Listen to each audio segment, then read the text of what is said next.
आपका कौन सा है? मेरा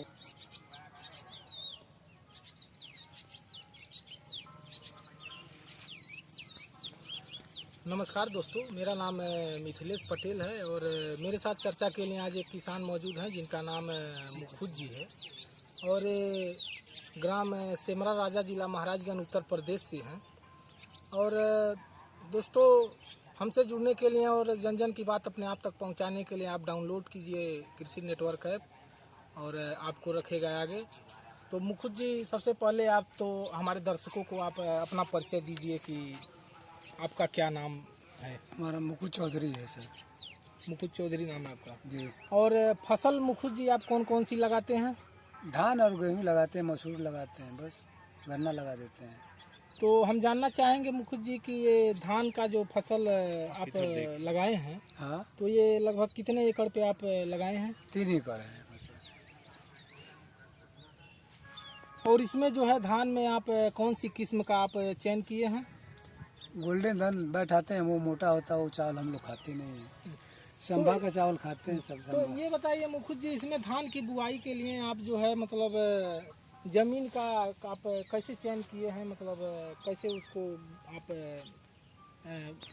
रोपाई के लिए मान लीजिए नवंबर दिसंबर में तो गेहूँ निकल जाता है, उसमें गेहूँ भी बो देते हैं दिसंबर जनवरी में। और इस समय जो है मई से हम लोग स्टार्टिंग कर देते हैं। और इसमें बताइए धान में जैसे कि 1 एकड़ रुपाई के लिए मतलब कितने केजी बीज की आवश्यकता होती है धान की? 1 एकड़ जुताई के लिए कम से कम 28 किलो 22 किलो 28 किलो कम से कम होना चाहिए बीज। और ये धान की बुआई से पहले बीज का जो है आप उपचार वगैरह करते हैं कि नहीं करते हैं? करते हैं। उपचार किए हुए उगेगा नहीं। और धान की बुआई जो है आप कौन सी महीने में किए हैं? हम 25 मई को इसका बीज ला करके गिरा दिए। 25 मई को जो है आप अपने धान की बुआई किए हैं। हाँ, और 20 दिन के बाद 21 दिन के बाद उसको जड़ से उखाड़ कर उसको कलम कर दिया अपने खेत में। और जो है धान के का जो आप खेती किए हैं, धान की बुआई के अलावा भी और आप कौन कौन सी खेती करते हैं? धान कटने के बाद आलू बोते हैं, प्याज लगाते हैं, यानी साग सब्जी सब लगाते हैं अपने खाने के लिए। 20 डिसमिल से लेकर के 30 डिसमिल तक अपना सब्जी उगा लेते हैं। और ये आप हमारे दर्शकों को ये बताइए कि ये हल्दी की धान की बुआई के समय, हाँ, मतलब ये कौन सा खाद वगैरह जो है इसमें यूज आप किए थे धान के बुआई के समय? डीएपी और यूरिया का आप उपयोग किए थे इसकी बुआई के लिए? पोटास है, डीएपी है। और इस धान की जो फसल है, हाँ? इसमें जो है ये सिंचाई वगैरह जो है मतलब कितनी बार आप करते हैं? अब जैसे खेत जमीन बताएगा उसी हिसाब से उसको आवश्यकता के हिसाब से उसको पानी देते हैं। और इसमें जैसे ये है कि अगर मान लीजिए इसमें कोई कीट वगैरह का कोई प्रकोप हो आपके धान में, तो उसका निवारण आप कैसे करते हैं? कृषि भंडार पर जाते हैं, जहाँ से बीज लाते हैं वहाँ से उनको दिखा कर उनका दवा लाते हैं। कृषि भंडार से आप जो दवा लाते, खरपतवार नियंत्रण के लिए आप कैसे करते हैं? अपने जो फसल जो धान का आप लगाए हैं उसमें खरपतवार का नियंत्रण? खरपतवार अगर कितने किस्म का खर होता है, जिस किस्म जैसे इससे खर रहेगा उस हिसाब से दवा वहाँ से लाते हैं और डालते हैं। जो जाता नहीं तो हाथ से निकालते हैं। अच्छा, हाथ से भी निकालते हैं। और धान की बुआई के बाद ये धान की कटाई कितने दिनों में की जाती है? मान कर चलिए, मान लीजिए मई में हम लोग उगाते हैं, मई से जोड़ना शुरू कीजिए तो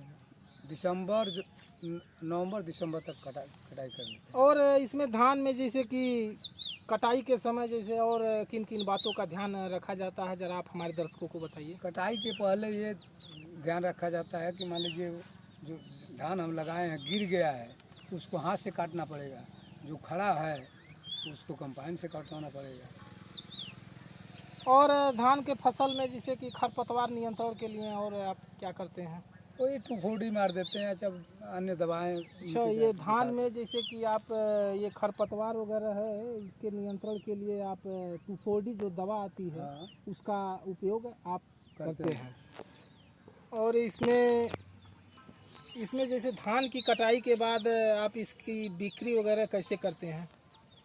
बिक्री हमारे वहाँ जैसे बड़ी मिल लगी है, सरकारी खरीद वो करते हैं और यहाँ से कटवाते हैं तो सीधा उसी मशीन पर ही ले जाते हैं, गिरा देते हैं और सरकारी रेट के हिसाब से हमको हमारे खाते में पैसा चला आता है।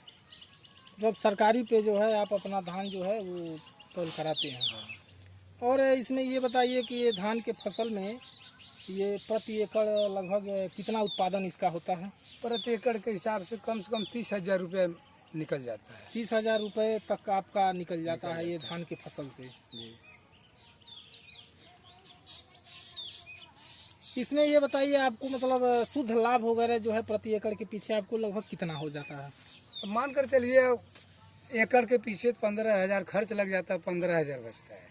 अच्छा, 1 एकड़ में लगभग 15,000 रुपये खर्च का बढ़ आपका जाता शुद्ध मुनाफा लगता है। हाँ, 15,000 का मुनाफा लगता है। और एक चीज़ ये बताइए कि आप धान की फसल क्यों चुने? इसमें कोई आप बताना चाहेंगे दोस्तों? नहीं, ये तो पूर्वज लोग चुनते चले आए, उस उन्हीं को देख करके आज भी हम लोग चुन रहे हैं।